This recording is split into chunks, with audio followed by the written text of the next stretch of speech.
Susie, that was a great ride. That was a very fun ride. And you know, we got two really good horses and really good conformation on both of these two horses. And you know what, I'm wondering if everybody knows what conformation is and why it's so important for a horse. And it is important, especially when you're buying a horse or if you're using a horse for a special event. Hello everyone, my name's Ed Adams. And I'm Susie Arbo, and we do all want to get better. So welcome to Better Horses. We begin with professional Liberty trainer Dan James.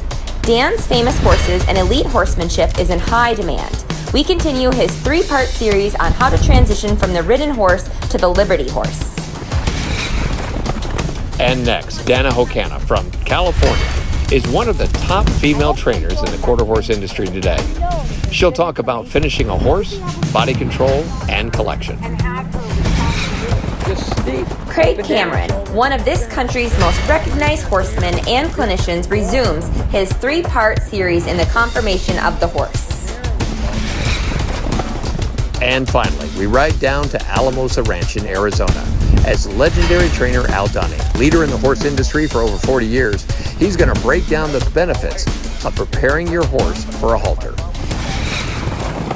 So if you love horses or even thinking about getting a horse, this is the show for you. And it's the only horse show on your local broadcast television station. And now airing every Monday on RFD TV. So before you head to the barn, sit back, relax, and enjoy the show. We'll be right back.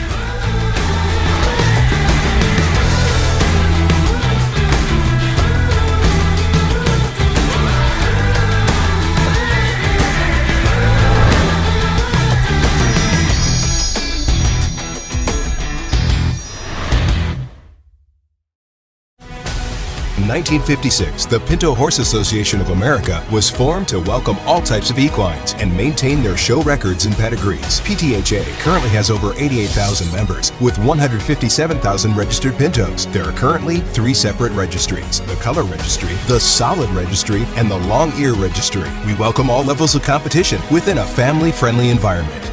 Become a member, register, and add value to your horse. For more information, check out the website pintoworld.com. G'day, Dan James here, and I'm here with Applejack, and we're excited to show you this 4-part series on how that we go about working the Liberty horse from the ridden horse. Okay guys, so I'm going to go and start here with JP Sensational, or commonly known by my daughter and most people as Applejack. The tack and equipment that I'm going to use for this, I have one of our rope halters and our 10-foot leads, and of course our carriage driving whip. This is what we're going to need in order to go through and kind of test and show and demonstrate to you guys some of the criteria before that you go looking at working your horse at Liberty from the ridden horse. Okay, so I'm going to ask this guy to circle me here. And you can see by having this shorter lead rope on for this particular job, it really helps because it means that I've just got less to have to hang on to in my hand. So I'm looking at my horse being able to circle. We're going to look here at a change of direction. So when I go to do this change of direction, my whip's going to come underneath that lead rope, back up, and ask for that change of direction. Moving around here, I'm going to now start to move into a larger circle. So you can see for the moment that I've been kind of pivoting here in one spot. I'm going to start to step towards him, lifting my arms here a little bit, taking my whip here towards that shoulder and moving him out here onto a larger circle. And one of the things that I really want to kind of stress is see how nice and soft that he is in that halter and that lead rope. That lead rope is really just sitting in my hand. He's not pulling on me. So it's showing that I can kind of send him out here, hold him on that larger circle. Then I'm going to step back. I'm going to shorten up here my lead rope, and I'm bringing him in on that smaller circle. Keep him trotting. Okay, I'm going to push him out here a little bit. Another change of direction. You can see that I kept my whip here in my right hand through this process. That part's up to you. I find it to be a lot more functional as I go through my training program of keeping that whip, that stick here in my hand as I'm moving him around. When I lower this whip, I'm going to bring it down to the ground and allow him to come in here to my side. Okay guys, the stop cue, another crucial part of our groundwork, along with being able to get ready to work the Liberty horse from the ridden horse. When this whip is up, I'm looking for my horse to stop and stand. I'm going to ask him to trot around me here. I'm going to firstly take him over here to the wall and work on the stop cue here at the wall. You can see I'm just making my way gradually around here. As he comes up there close to that wall, whip up and stop. He stepped back there a little bit. I'm going to ask him to step forward and whip up and stop. Good boy. Okay, lower my whip, send him around again. I'm going to do a change of direction and check that from the other side. Now, in going through this process, there's obviously several steps into teaching this. And in this, what we're demonstrating here is just the stop cue itself. In order to go through and to fully understand it and to learn more about it, you can go to our website, and it's on our ground control level 2 on how to teach the stop cue. Ask him to stop there, lower my whip, send him around again, change the direction. Remember, all of these pieces here, the easier that this is here on the ground, the easier it's going to be from that ridden horse. Whip up and stop. Good. And if you're sitting there at home watching this and you're like, man, that horse looks like he's about to nip him, this guy certainly has tried being a stud. He is getting ready to lose his kahulas on this, which I'm pretty confident that's going to change some of that attitude. Move it around, pushing him out, holding him out here on that circle, in that larger circle. Lower my whips, look at bringing him back in here on a smaller circle. Hey guys, well, I hope that you've enjoyed this. Remember, this is the first of 4 parts of getting ready to work your horse at liberty from the ridden horse. We hope you've enjoyed this, and of course, for more information or find out about clinics, details, or further education of what you've seen here today, please go to doubledownhorsemanship.com. Stay tuned. We'll be right back right after these messages.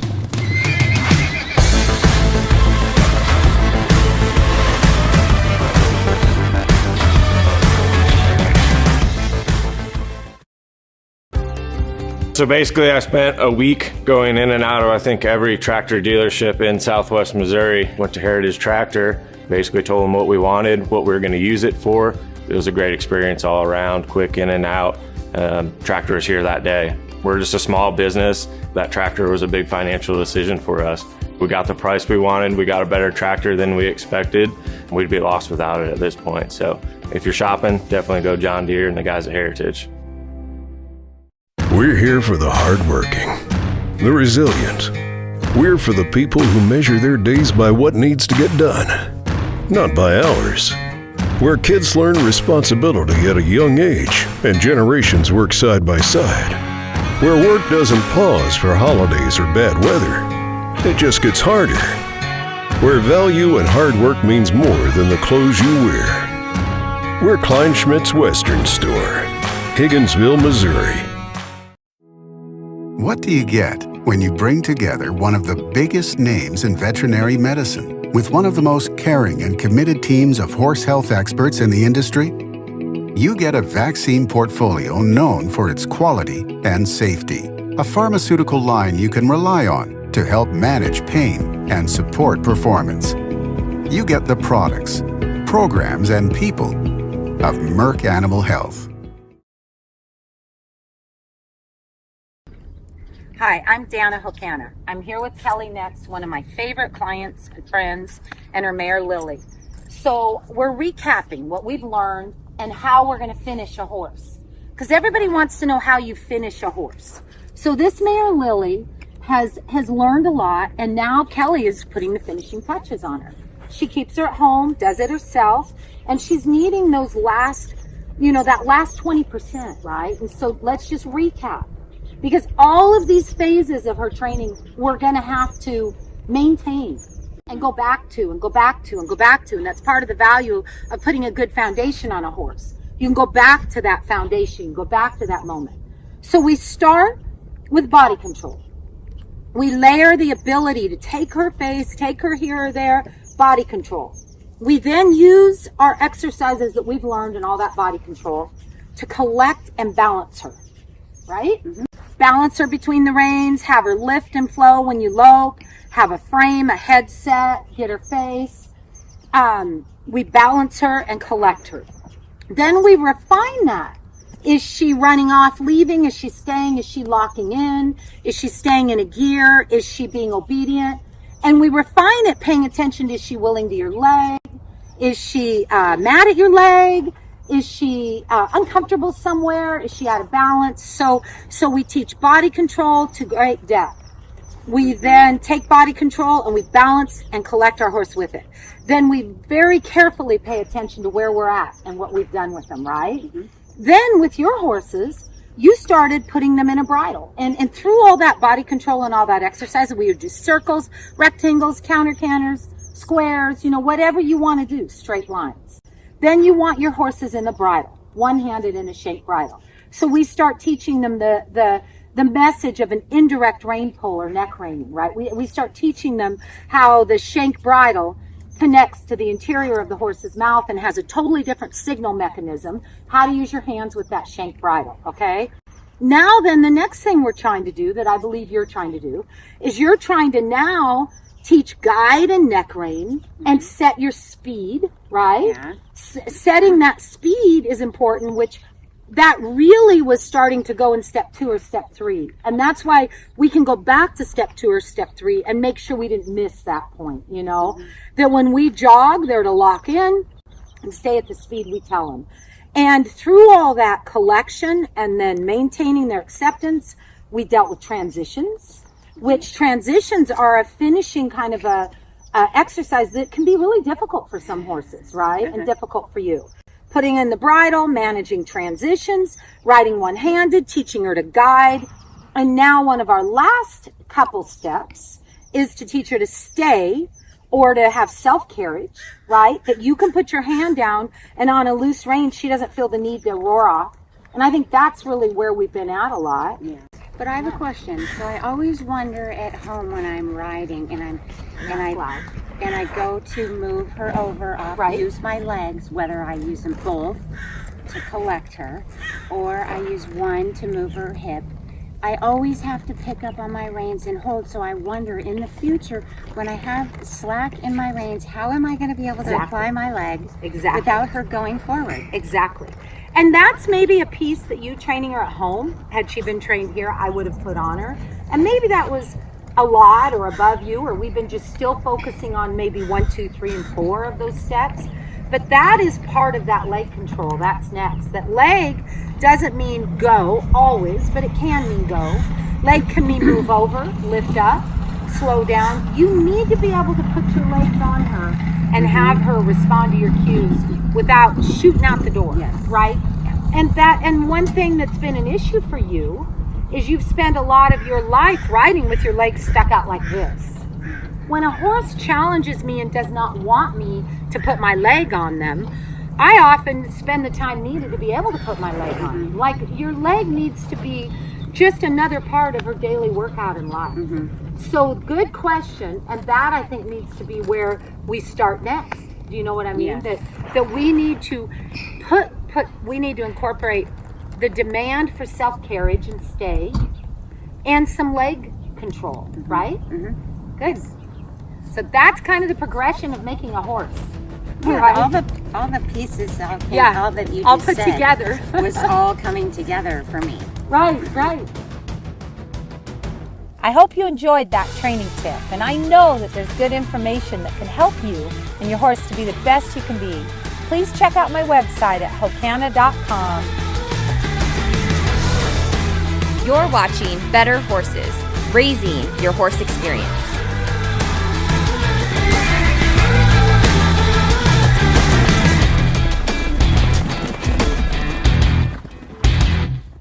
We're here for the hardworking, the resilient.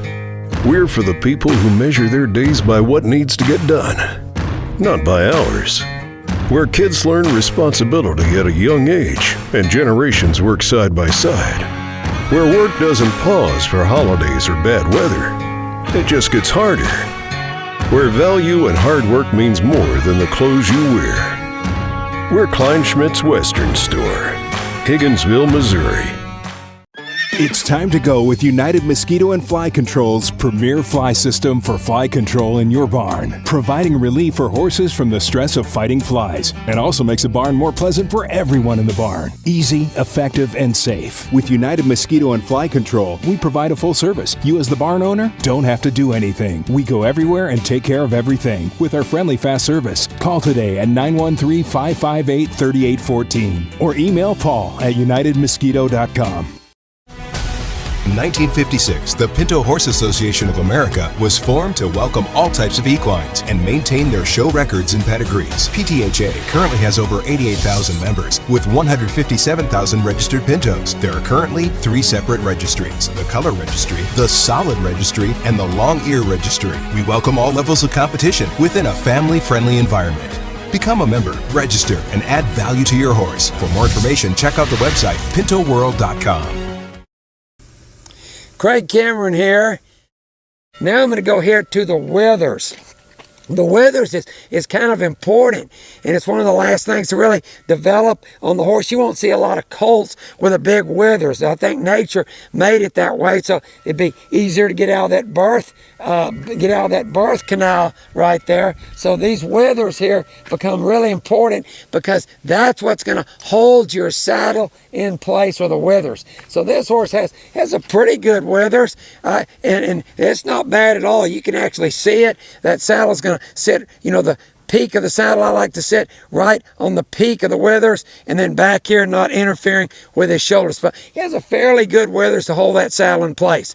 Now this is the heart girth area here, and you want that pretty big here because that is where his heart and lung capacity is. So if he's real small here, he might not have a big heart and lung capacity. So in these quarter horses and performance and working horses, we like some size here in the heart girth here.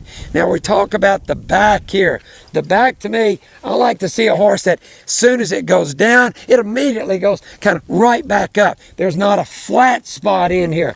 Usually if it gets a flat spot in here, in other words, you see how this horse goes down and right back up, and it's kind of short from here to the loins. These are the loins here. So I want that kind of short, and when it goes down, it comes right back up. If you got that flat spot, then you're going to get a long back horse, and they can get sore back a little easier, not be quite as strong a lot of times. So that short back horse, the old timers always told me that there was no such thing as a horse with a back too short. So that's something you might kind of want to think about. So good withers, big in the heart girth right here, strong over his loins. You can see those muscles here, right there. You want that strong. And then this is the croup here. I like these horses with a nice smooth croup and again, they'd be the same height as that withers, when you can really kind of see that there, how level that is. That's pretty nice right there. And so we get back here going toward the hind end right here. This is the stifle. I like to be able to see these muscles a little bit. I want to see a little definition. Stifle, gaskin right here. And I want to see, if I look at him from the back, I like seeing that definition like this. So here's the stifling. One way it's easy to remember, stifle starts with an S, gaskin starts with a G, and the G one is closer to the ground. That's how I kind of remember that. So again, you look at this horse here, and I'm going to kind of push him around because I want to look at this back leg a little bit here. So there, I want it there. That's good right there. And so I don't want a horse with a real straight back leg. That's what we call a post-legged horse, and boy, they can be rough riding, more prone to injury and stuff. So I look for that stifle, I look for that definition, that gaskin, a nice low hock. See how it's a low hock, and then again, short gaskin right here, and a bend in that leg, not straight. One thing I don't forget is the tail set. Look how pretty this horse's tail sets in right there. It doesn't stick out. It's not too, some of them are up high and they stick out, so again, this tail set's real pretty. Pretty good gaskin stifle, low set hock, short cannon bone, a good footed. And if you looked at this horse from the very back, again, this is the motor, the hind quarter. This is the engine of the horse. And so I don't want to see a lot of daylight going like up here, a big daylight. So I want those muscles to come together down here. And then from this position, again, look how straight my horse's legs are from the very back. Again, I don't want him cow-hocked or sickle-hocked and stuff like that. So he's nice and straight. Pretty good size to that hip right there where he's got some strength. So overall, this horse really has a pretty good look to him, pretty good balance. Overall, you know, pretty nice headed, and I'd say this was a fairly nice looking horse.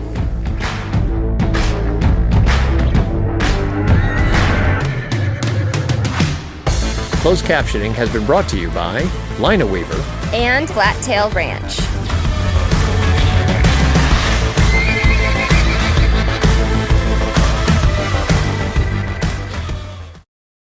Here's to the unbreakable spirit of today's ranchers. For all those running cow-calf operations, the American International Charolais Association is dedicated to strengthening your herd with the Charolais breed. The Charolais Advantage delivers more pounds for more profit. Getting Charolais genetics into commercial herds is the heart of a successful cattle operation.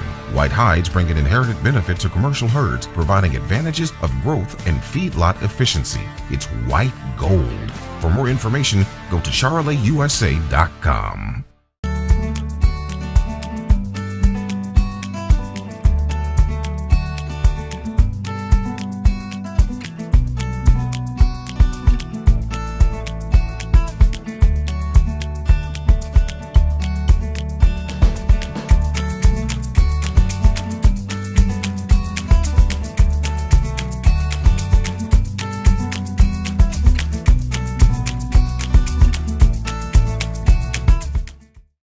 For over 150 years, we've been working towards today, because somewhere, today is somebody's first. Today's the first time she beat Dad, a day he'll never live down. For some, it's the first time on the range, and for others, the first tournament of the year. No matter what today is, we'll be ready, because our legacy was founded on being there for your first, and will be there for your last. Winchester, the American legend. Hi, Better Horses TV. I'm Al Dunning. I'm here at my Mosta Ranch in Scottsdale, Arizona. Today I'm going to talk about bridling a horse. Before I bridle a horse, I make sure that they're prepared to be bridled. That means I check their teeth, like I'll take my thumb and I'll run it up the side of their teeth on this side. I'll run up on this side. I'll just feel those teeth a little bit back here, way back up in there, and see if there's any sharp points. And he does have a little sharp point right here. So I'll get my equine dentist or my veterinarian that I use all the time. I'll get him to come and, clean those teeth up a little bit, or what we call float the teeth. The next thing is I'll make sure my horse, besides the mouth, is prepared by knowing that he's not head shy. Knowing that his head is down low enough where I can get the bridle on. Of course, I'm tall, but if you're a little bitty one, you got to reach way up for the horse. That doesn't work. So you got to convince the horse it's a good idea to bring their head down and allow you to bridle them, and they're not ear shy. The next thing, when I get ready, I'll go ahead, I'll just hang the halter rope over my crack of my arm, or whatever it's called, and then I'll go ahead and get the halter, undo it like that, buckle it back around the horse's neck. So I've got a secure hold of this horse at this point. Then I'll take the bridle, and I'm going to first bridle him with a snaffle. I'll get the bridle like this, reins over my arm, and the bridle in my hand just like that. Then I'll make sure that I have that horse's attention right here. And I'll put my hand right on the bridge of their nose, or just slightly above it. And I'll say, whoop. I'll reach down and get in between their ears. I'll get between the curb strap and the bit, and I'll put my fingers in there just like that. And I open the horse's mouth with my thumb, and then I pull the bit up into the horse's mouth like that. I'll get the near ear under, and then I'll get the far ear under by pushing the ears forward and putting the bridle over it. With all my snaffles, I use a brow band throat latch rigged like this to secure it. Now, you don't want the throat latch too loose, so what it is, it's so this bridle doesn't go off over the head. And that's what we use when we use snaffles and working equipment like that. Now, I want my snaffle adjusted. Always make sure if you have a curb strap on your snaffle, knowing that this isn't a curb bit, that the curb strap's on there just to hold that bit so it doesn't slide through the mouth. The bit should be adjusted so there's no wrinkles on either side, so the bit can slide across that horse's mouth. So when bridling with a bridle bit or curb bit, I have a little correction, Don Hanson correction 102 right here. I'll do the same. I'll put the reins over my left arm. I'll take the bit like this, get a hold of the bridge of his nose. I'll reach down and grab the bit like this. Now I've got pretty much control. I have the bit in my hand like this, so the chin strap is underneath my hand. Then I'll put the bit up in the horse's mouth, and as you see, as I bring my hand back, see it naturally slides that curb strap on. I'll get the near ear, then the far ear, and with most of my bridle bits like this, my curb bits, I'll have, I use a split ear or sliding ear headstall. So that I make sure that the mane and the forelock is down and not uncomfortable under the headstall for the horse. I'll even step around to the front and make sure that bit is square in the horse's mouth. I want one little wrinkle on either side of the horse's mouth. So this bit is up a little higher than we had the snaffle bit. I want to be able to have it adjusted so the shanks pull back about 2 inches, about like that, before the curb strap really engages. So you've got some feel to that bridle when you bring it back. You know, bridling a horse just sets you up for success. It also has a lot to do with the feel of the horse's mouth. Don't rough your horse's mouth around. Take good care of them, bridle them properly, treat them properly, and they'll treat you right too. You can find me at aldunning.com. I'm Al Dunning. Thanks for being here. Hey, thank you for watching Better Horses. And if you've missed any of our shows, check us out at betterhorses.com, where you can see all our episodes. You can also follow us on Facebook or listen to any of our podcasts right from your mobile device. And don't forget our newspaper coming out 5 times a year. You're gonna love it.